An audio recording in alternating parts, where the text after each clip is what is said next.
కర్ణాటకలో ప్రభుత్వాన్ని ఏర్పాటు చేసిన భారతీయ జనతా పార్టీ రేపే బలం నిరూపించుకోవాలని సుప్రీంకోర్టు ఆదేశించింది.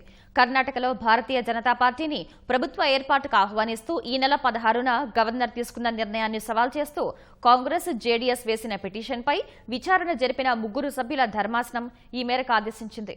విచారణ సందర్భంగా రేపే విశ్వాస పరీక్షకు సిద్దమని కాంగ్రెస్, జేడీఎస్ చెప్పగా సాయంత్రం 4ంటికి విశ్వాస పరీక్షను ఎదుర్కోవాలని యడ్యూరప్ప ప్రభుత్వాన్ని సుప్రీంకోర్టు ఆదేశించింది.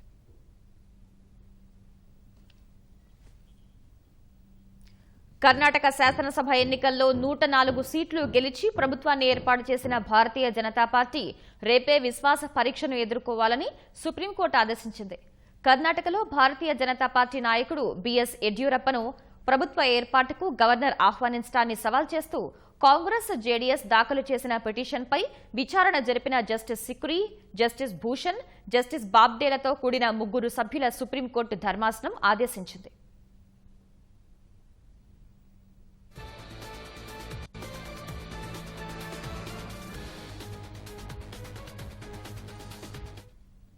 కర్ణాటకలో ప్రభుత్వాన్ని ఏర్పాటు చేయాల్సిందిగా బుధవారం రాత్రి 9 గంటల తర్వాత గవర్నర్ వాజుభాయ్ వాలా భాజపా శాసన సభాపక్ష నేత యడ్యూరప్పను ఆహ్వానించగానే కాంగ్రెస్, జేడీఎస్ రాత్రి 11 గంటల ప్రాంతంలో సుప్రీంకోర్టులో అత్యవసర పిటిషన్ దాఖలు చేశాయి.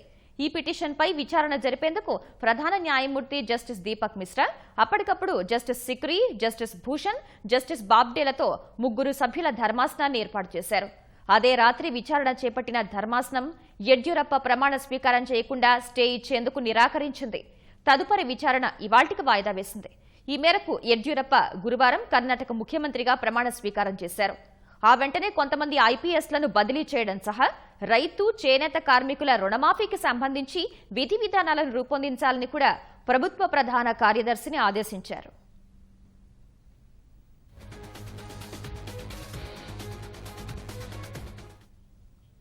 యడ్యూరప్ప ప్రమాణ స్వీకారానికి వ్యతిరేకంగా విధాన సభలోని గాంధీ విగ్రహం వద్ద నిరసన ప్రదర్శన చేపట్టిన కాంగ్రెస్, జేడీఎస్ కూటమి తమ ఎమ్మెల్యేలను ప్రలోభపెట్టి విశ్వాస పరీక్షలో గట్టెక్కేందుకు యడ్యూరప్ప ప్రయత్నిస్తున్నారని ఆరోపించారు. ఈ పరిస్థితిలో ఎమ్మెల్యేలు చేజారిపోకుండా క్యాంపులను ఏర్పాటు చేశారు. మొదట బెంగళూరు సమీపంలోని ఓ రిసార్టుకు తరలించి తర్వాత రాత్రికి రాత్రే హైదరాబాద్ తీసుకొచ్చారు. కాంగ్రెస్, జేడీఎస్ శాసనసభ్యులంతా హైదరాబాద్ లో మకాం వేసిన సమయంలోనే గవర్నర్ నిర్ణయం సహా యడ్యూరప్ప ప్రమాణ స్వీకారం చేయడాన్ని సవాల్ చేస్తూ దాఖలు చేసిన పిటిషన్పై సుప్రీంకోర్టు విచారణ చేపట్టింది.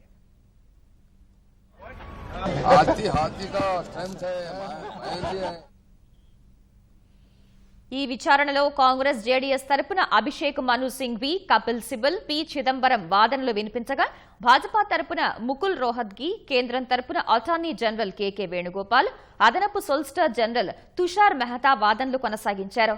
మొదట అన్ని పక్షాల వాదనలు విన్న ధర్మాసనం ఏ పార్టీకి ఎంత బలం ఉందో శాసనసభలోనే తేలాల్సి ఉందని వ్యాఖ్యానించింది.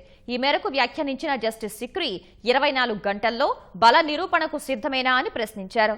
ప్రతి శాసనసభ్యుడు సభకు వచ్చే విధంగా కర్ణాటక డీజీపీకి ఆదేశాలిస్తామని మరో న్యాయమూర్తి జస్టిస్ భూషణ్ అన్ని పక్షాలకు స్పష్టం చేశారు. ఈ దశలో తమ వాదనలు కొనసాగించిన కాంగ్రెస్, జేడీఎస్ తరపు న్యాయవాది అభిషేక్ మను సింఘ్వి రేపటికి రేపు బల నిరూపణకు సిద్దమని చెప్పారు. అయితే 104 మంది సభ్యుల మద్దతు ఉందని, ఆధిక్యం కూడగట్టుకునేందుకు సమయం అడిగిన యడ్యూరప్ప రేపే బల నిరూపణకు సిద్దమేనా అని సింఘ్వి ప్రశ్నించారు. ఇదే సమయంలో గవర్నర్కు విచక్షణాధికారం కూడా రాజ్యాంగానికి లోబడే ఉంటుందని, ఆయనకు ప్రత్యేక విచక్షణాధికారాలు ఏమీ ఉండవని కపిల్ సిబల్ వాదించారు.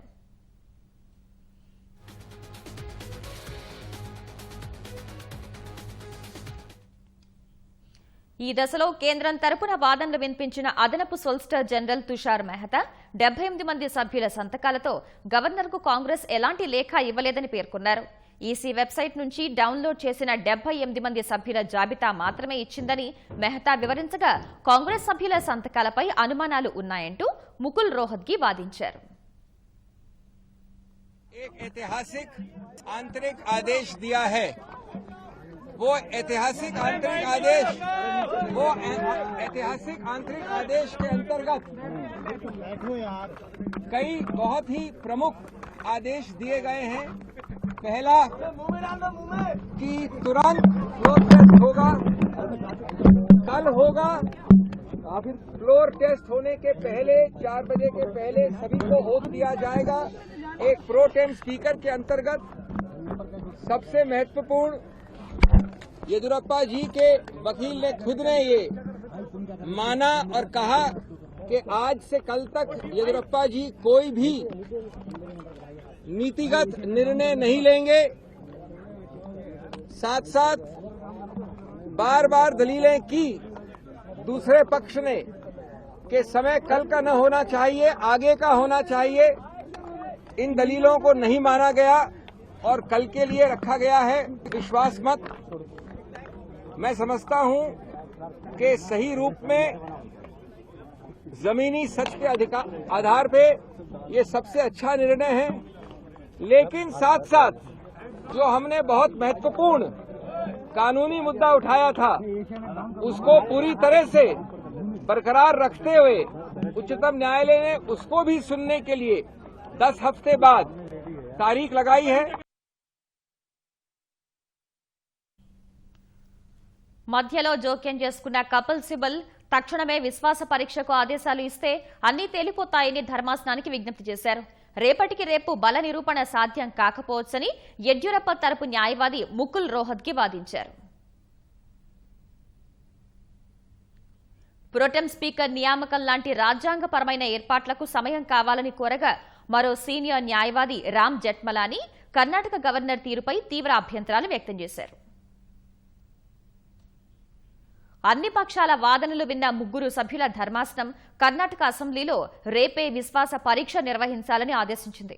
రేపు సాయంత్రం 4 గంటలకు బల పరీక్ష చేపట్టాలని, ఎట్టి పరిస్థితుల్లో బల పరీక్ష పూర్తి చేయాల్సిందేనని తేల్చి చెప్పింది. అప్పటి వరకు ముఖ్యమంత్రిగా యెడ్యూరప్ప కీలక విధాన నిర్ణయాలు తీసుకోరాదని కూడా సుప్రీంకోర్టు ఆదేశించింది. శాసనసభలో విశ్వాస పరీక్ష ఎలా జరగాలి అన్నది ప్రొటెం స్పీకర్ నిర్ణయం తీసుకుంటారని తెలిపిన ధర్మాసనం సభ్యులకు రక్షణ కల్పించే బాధ్యత డీజీపీ తీసుకోవాలని ఆదేశించింది. బల నిరూపణ పూర్తయ్యే వరకు ఆంగ్లో ఇండియన్ను నామినేట్ చేయకూడదని కూడా ధర్మాసనం ఆదేశించింది.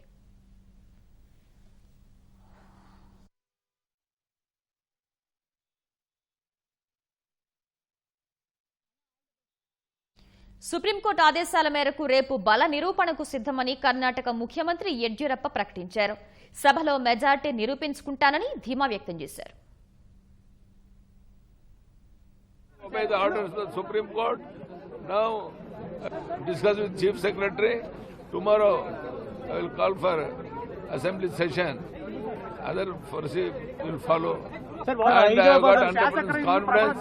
We are going to get full majority, and we will prove the majority.